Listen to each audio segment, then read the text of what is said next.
Shalom, this is Reverend John Ferret, and we are now on the 8th commandment. The 8th commandment, which says, Lo Tegenev, no stealing, or as we know it, thou shalt not steal. Again, this is part of the bigger series, the Gospel According to Moses in the book of Exodus, part of the Torah study series for Christians. And we got to the 47th lesson in that series. We got to Exodus 20, verses 1 through 17 and the 10 Commandments, and we're on our 15th episode of Lesson 47 in the Gospel According to Moses, as we're studying these 10 Commandments in detail. And again, our approach is to study God's Word in its historical context. Now, so far, what we found, there's more to the 10 Commandments than we ever thought. We're already, like I said, on the 15th episode of the 10 Commandments, and it's truly amazing how much God is showing us in this day in His Word. He's revealing things to us based upon archaeology and history and geography and the customs and culture and the ancient languages of the ancient Middle East. Jew and Gentile, religious scholars coming together and helping us delve into God's Word. This is all part of God's plan. God is showing us amazing things. And I speak for myself as I did my study and research, not only on the 10 Commandments, but in this entire series.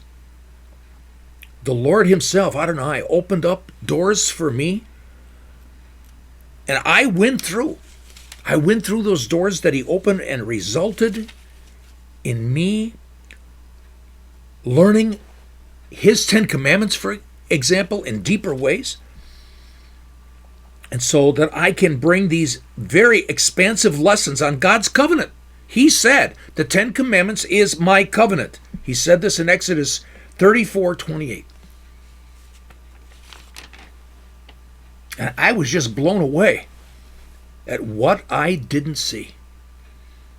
And again, I have to thank the Lord for all the resources that He has given me and the scholars who have taught me not only here, but also in Israel and Egypt and in Turkey.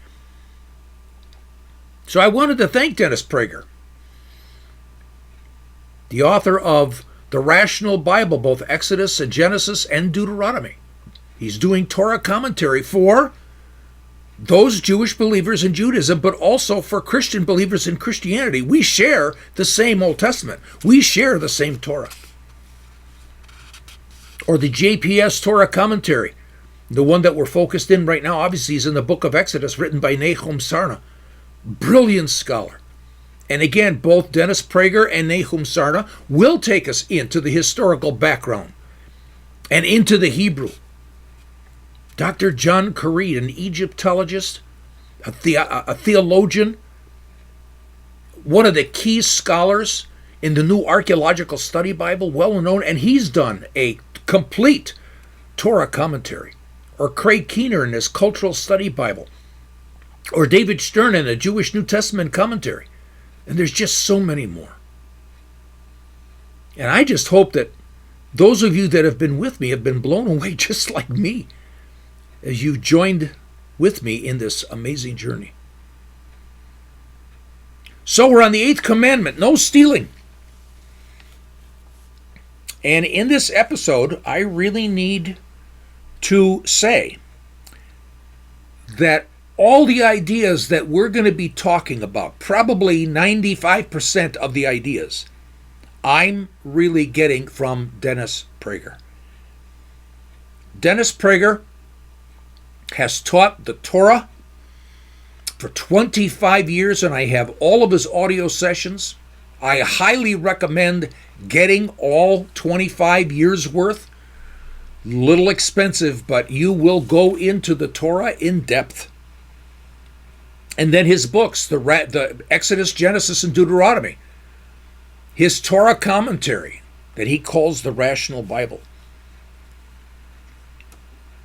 And for me, I realize that he is not a Christian, he's Jewish, but he says in an introduction to his books, his Torah commentary, he's doing this not only for Jewish believers in Judaism, but also for those Gentiles and those Jews who are Christians in Christianity. And it just, again, like I said, I was just utterly amazed at the things that he taught. His commentaries, they're just truly amazing. And they make so much sense. He's one of the first teachers that has made sense out of the Torah. So let's begin. The first thing that Dennis brings up with regards to this commandment is it's open-ended. So what I mean by that, when you say do not murder, you mean do not murder another person. When you say do not commit adultery, adultery is the spouse of another person, whether it be the husband or the wife. Do not commit adultery. Honor your parents. That's clear. It is your mother and your father. Or coveting. Coveting is very clear. We'll be getting to that. Do not covet your neighbor's house. Do not covet your neighbor's wife. Do not covet your male servant. And it goes on in detail the specific things we're not supposed to covet. But then we come to the 8th commandment, and all it says is lo tegenev. Do not steal. The question is, do not steal what? It's not like those other commandments. Here, it says, it doesn't specify what we can't steal. Now, Dennis Prager adds that not only is it open-ended, but he really believes that God does this on purpose. It's deliberate. I've never seen this before. The deliberate action of God by not specifying what you can't steal. No other Bible teacher has shown me that. None. But there are Jewish and Christian scholars, both in the past and in today, that disagree. For example, if you go to the Orthodox Jewish rabbinical commentary called the Chumash, meaning a commentary on the 5, when we get to that verse about the 8th commandment, they say the 8th commandment. This is a prohibition against, ready for this? Kidnapping. Then we know it says you shall not steal. So the commentary says, the rabbis expound that this prohibition refers specifically to only one kind of thief, a kidnapper who forces his victim to work for him and then sells him into slavery. They derive this from the method of scriptural exegesis that interprets a passage according to its context. Now, I agree, but I want to show you where they're wrong. Thus, since one who violates the previous prohibitions in the sense, murder and adultery, those people who commit murder or do adultery, they're liable to the death penalty. Now, in a sense, that's true and that's not true. That's why I want to show you where they're wrong. Adultery does not mean only the situation where the wife has an adulterous affair with a man who's not her husband. That specifically is not, that specific type of adultery is condemned in the Torah, and they will both be executed. But not when a man, the husband, has an affair with a woman not his own. They're not killed. So again, adultery has a death penalty to it, but it's very specific in the type of adultery. So they say because do not steal is related to these two, therefore this must relate some sort of an offense, that this offense must result therefore in the death penalty, which is only in kidnapping. Now we'll see that in a little bit later. The commandment against ordinary theft is found in Leviticus 19:11. So what we have is specifically that indeed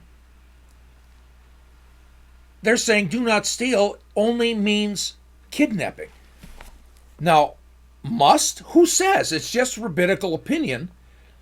And it's better to say it could be or possibly, but the rabbis say it must. Now, I've already shown you that it's already not in context, because in adultery, when you consider adultery, there's adultery, again, when the wife is having an affair with a man not her husband. Those two will be executed if caught, but not, and this is in the Bible, not if a man, a married man, is having an affair with a woman not his wife. That is not covered. That is not resulting in the death penalty. So indeed, what we have is the Orthodox rabbis are basically, with their own opinion, saying this is only one type of stealing. Now, when we take a look at the 5th commandment, honor your mother and your father, all the way to the 10th commandment, we have to realize that all of the commandments have everything to do with another person. However, that's true and not true, because we get to coveting, and all of a sudden, in terms of coveting, we're coveting also somebody's property. So it's not true that this commandment, do not steal, is only about people and kidnapping, but you can see the rabbinic logic in here. They would say, yeah, do not steal must be a person, because all the commandments seem to be dealing with a person. So then murder and adultery are resulting in a capital offense, which means it's going to be regarding the death penalty. But like I said, there's two types of adultery. Either the wife is having an adulterous affair and then she will be executed. If the husband is having an adulterous affair, it doesn't cover it. So when we take a look at this, we can see how the rabbis are making that connection. So they say, do not steal must also be a capital offense. But again, in Exodus 20, verse 15, it doesn't say that. The rabbis are saying it. Nowhere do we hear anywhere God saying that a thief is to be executed. It's just not there. Now, the Orthodox are connecting it to Exodus 21:16 and Deuteronomy 24:7. You can look at it, Exodus 21:16 and Deuteronomy 24:7, where it talks about kidnapping. And it says kidnapping results in the death penalty. And it just so happens that the Hebrew word for kidnapping is the same word stealing, ganav. And the Strong's number is 1589, stealing. So he who steals another person to bring them into slavery, kidnapping. So it's the same word. So like I said, we can see their logic. But again, Exodus 20, verse 15, God inspiring Moses to write, do not steal. That's it. No other specifications. It doesn't say another human being. Is this an omission on God's part? Did he make a mistake? No, it's got to be deliberate. So Dennis Prager shares that, and now he's Jewish, and he's saying the rabbinical view is a good try, but it's too limiting on God, on his 10 commandments, on the covenant for all his people. It limits the application of God's word being valid then in 1446 BC and for us today. The conclusion is Yahweh, Adonai, the Lord, must mean do not steal anything. And anything is anything of value of another person. Now, to me, this makes sense. Well, first of all, that's how I understood it. All this time, I did not even realize that there were scholars who actually said that this is only regarding kidnapping. It was amazing to me. Now, I think Paul relates to this when he writes in Romans 13, starting in verse 9. He says, "For this, you shall not commit adultery, you shall not murder, you shall not steal, you shall not covet. And if there is any other commandment, it is summed up in this saying, you shall love your neighbor as yourself." In verse 10, love does no wrong to a neighbor. Therefore, love is the fulfillment of the law. So Paul seemingly is saying that this is more than kidnapping. There's a lot of different ways that you can do a wrong to another person. Now, the JPS Torah commentary also comments on this as well. Nahum Sarna. And when we go into the JPS Torah commentary, Dr. Sarna says the precise application of this prohibition, in other words, no stealing, is complicated by the lack of specifics, which means, just like we said, steal what? The Hebrew word genav, and again the Strong's number is H1589, may cover theft. The Hebrew word genav may cover theft of chattels and kidnapping. Rabbinic tradition interpreted the command according to the latter meaning, kidnapping, not property.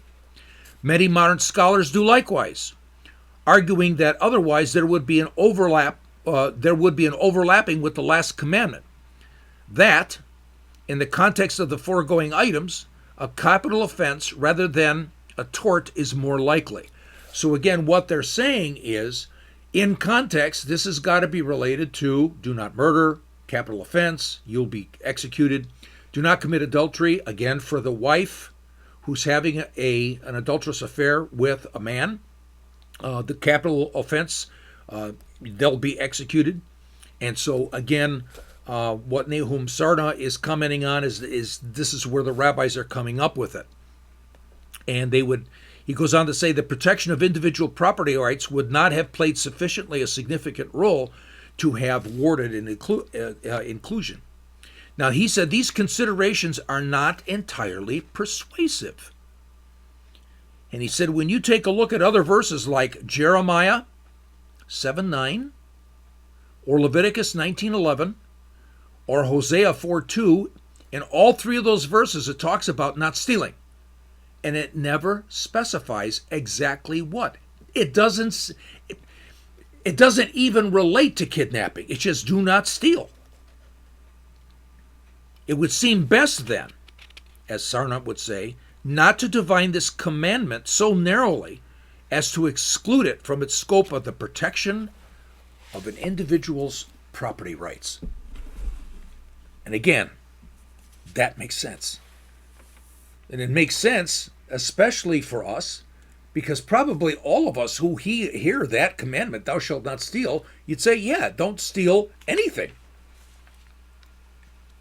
Now, one thing I want to do is I want to just take an aside here, and I want to go to Exodus 21:16,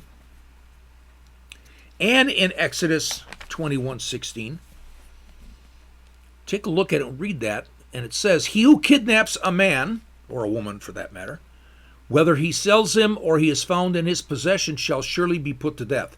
Now remember, the word there, he who kidnaps a man, is ganav, he who steals a man. Okay, and here we have, when you steal a man, it's the act of kidnapping. And see, that's very interesting. This is specific. In those other verses, as I mentioned to you before, and those verses were in Jeremiah and in Hosea, etc. Again, it says, do not steal. But it never said, do not steal a man, do not steal a woman. So it wasn't related to kidnapping, it was related to stealing in general. Now, let's go to Deuteronomy 24:7. And in Deuteronomy 24:7, we read, if a man is caught kidnapping any of his countrymen of the sons of Israel, and he deals with him violently or sells him, then that thief shall die. So you shall purge the evil from among you. So again, this is very specific where it says there's a certain type of thief who steals a man or steals a woman, one of his countrymen. Now, I bring this up because if only Christians understood this years ago, especially at the time of the founding of our nation. Kidnapping. And here we have two specific verses, Exodus 21:16 and Deuteronomy 24:7, that talks about kidnapping another person to sell them into slavery. If only God's Torah and his instruction was taught that way in the United States, even before the Revolutionary period, it'd mean that if it was taught in that way and the people understood it then, that there probably could have been no slavery in the United States, because the slavery in the United States that the blacks suffered was the fact that they were kidnapped from their homes, brought on ship and brought to the United States. They were kidnapped, taken, stolen, if you will, and sold into slavery. Exactly against the two verses that we just talked about, Exodus 21:16 and Deuteronomy 24:7. And this caused such a great divide in our country. And all kidnappers doing that were to be executed. God had already prohibited the type of slavery that this country experienced. And it was not just a prohibition, it was so severe that God said the kidnapper will be executed. Now, there are people who say the Bible does not condemn slavery. And many say that God seems to condone slavery, allow it. Now, we're going to deal with that later. But the one thing I want to bring up, God condemns the slavery that was experienced in the United States. Exactly. Anytime a man is taken or a woman is taken, young or old, and sold into slavery, that happens today. We call it sex slavery. The sex trade. Today, young girls and boys are kidnapped and sold into the sex slavery trade. It's still happening. And God has condemned it into such a way that God is saying those who kidnap children today should be executed. But like I said, we're going to be dealing with the concept of slavery, but it was not slavery that was practiced in the United States that we say we fought the Civil War over. It is not slavery that we would call the sex slave trade even today. We're going to put the Bible in its historical context, and we're going to find that God set up conditions that regulated slavery in the 15th century BC for that time and for all time. We have to take a look at this. We're going to find that God set it up, these conditions, and to regulate slavery, which means the regulations really were set up to abolish slavery. But that's still coming when we get to Exodus chapter 21. Now, this is the end of part 1 on the 8th commandment. In part 2, we're going to go deeper into this commandment. And what we're going to see, do not steal. Do not steal anything is more than stealing objects. It's more than stealing property. It has to do with a person, their character, and their worth. So until part 2 of lesson 15, I will bid you shalom.